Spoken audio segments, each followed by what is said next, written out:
So we're listening to and looking at this piece, Venetian Games of Lutosławski, written in 1960, because it's the very first piece in which he attempted to use an element of chance, something he became famous for. This technique, called in fancy terms limited aleatoryzm, just means a little degree of chance that somehow brings the music to life rhythmically. He used to say that he was trying to give back to the players their expressive role in the music rather than being little machines, you know, obeying a composer who was a too strict taskmaster. We begin this Venetian Games with a kind of forest of birds all singing at once, 7 woodwind players, but we have principal flute and principal clarinet here to sample what these might sound like if they were solo birds. So Sam, would you mind playing your first phrase? Immediately we see this, there's nothing random about this music at all. That's a melodic phrase, right? That's a motivic thing. Do you mind playing the whole passage, and we'll hear these various ideas put together?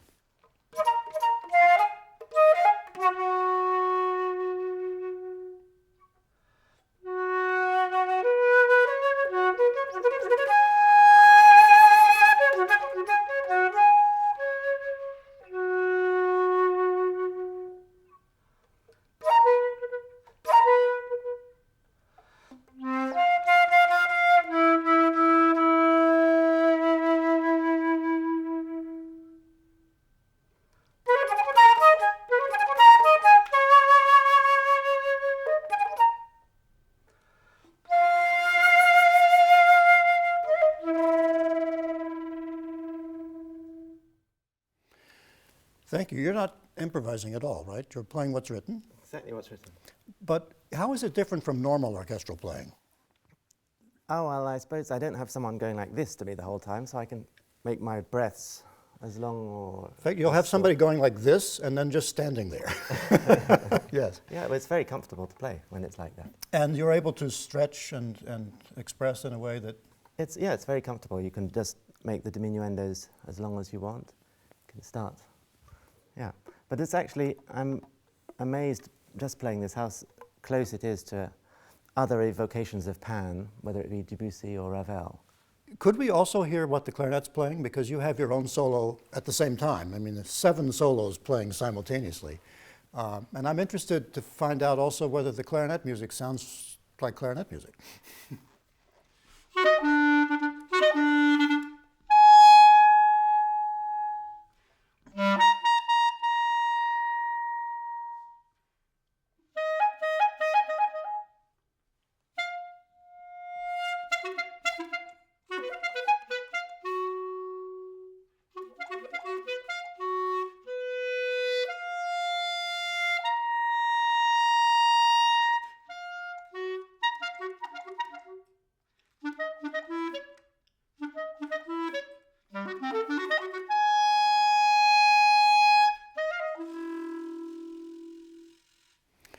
I think one thing we just heard was that you share a number of motifs together. Ba-bum, ba-ba-ba-bop, you know, for example.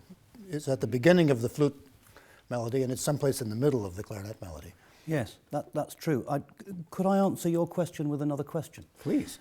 Which is, did you think, listening to those two, that the main difference between those 2 solos was what's written or how we play the instruments? I thought the main difference was in the characteristics of the instrument. Yeah, so I think that the way, certainly as far as the music I just played was concerned, I think it brings out just the right responses. It's beautifully written for the instrument.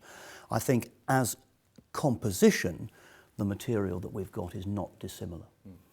As composition, the material is the same, actually. There's someplace a chart, you know, where he worked out all these motifs and then assigned them to different instruments. So all 7 of the instruments we hear playing at the beginning of the piece actually do have the same material, just scrambled in different orders. And when you put it together, it's a kind of, not chaos, but organized chaos. We only have the 2 of you, but it would be interesting, I think, to hear these 2 solos played together as they are in the piece.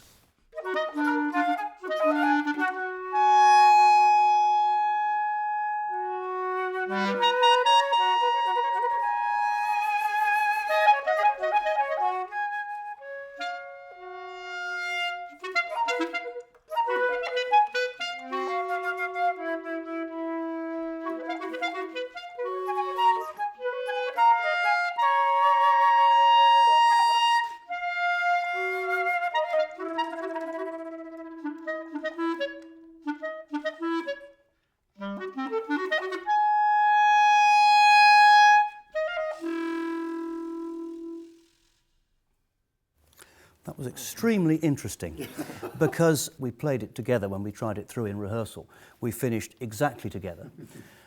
That time, playing in a very similar way, we finished several seconds apart, playing the same music. I also wonder whether, because we were being recorded just then, we were listening to each other more intently.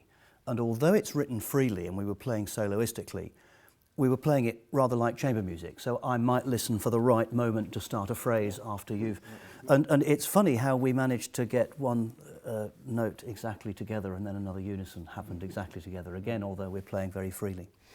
I'm interested, from the orchestral player's point of view, in whether playing a piece like this or the passages in the Fourth Symphony or other, piano concerto also has this kind of thing, what sort of an adjustment it is, how unusual it seems to suddenly be playing in this different way in an orchestra. I think that in the Fourth Symphony, where the passages are rather freely played or rather look freely played on the page, they're not actually as free as they might appear, because very often not only are they dictated by the conductor, but the speed that we have to play is written also.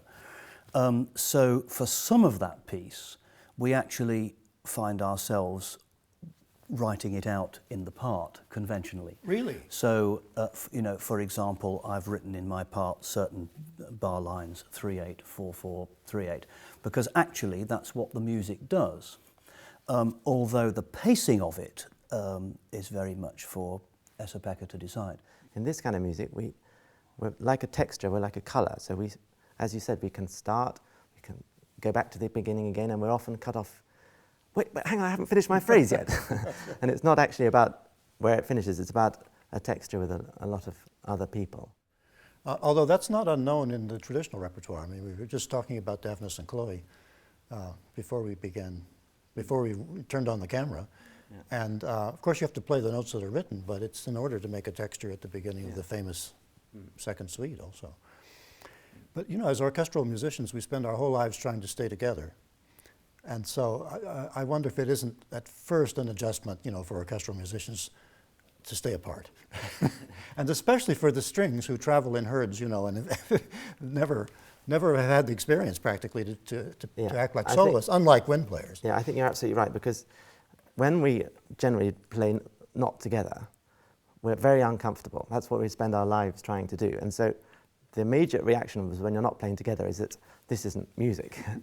So I think the initial reaction is very destabilizing, and it takes a little time to get used to it's okay that things are not together and that we're going to start and finish, and it's still serious music. Sam, you were talking earlier on about how certain phrases in this music might be reminiscent of music by other composers, partly because of the kind of flute writing.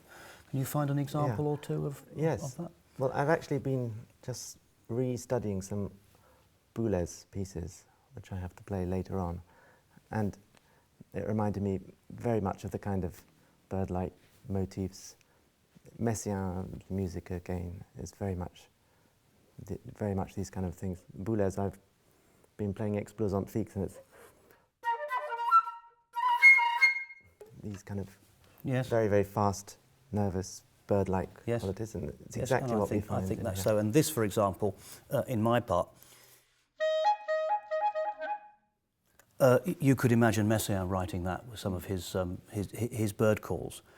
But I certainly had the impression when we played together that it didn't sound like any of those composers who we were just talking about. Could we just do the first few phrases again together?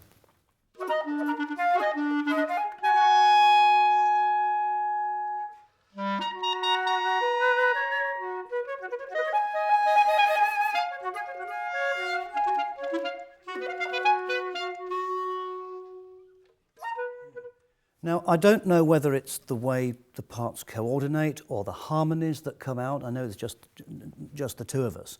But that seemed to me to sound like Lutosławski, not anybody else. I mean, Steve, why is that? It is partly the harmony. I mean, there's secretly behind this music, there's a chord that it doesn't change, and you and your parts are essentially arpeggiating this chord.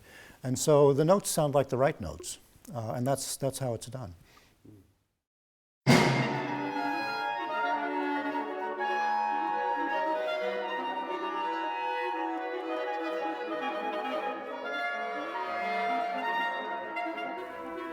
If you'd like to try this for yourself, visit wovenwords.co.uk/game. There we've set up a Lutosławski-style composing problem that you can solve for yourself.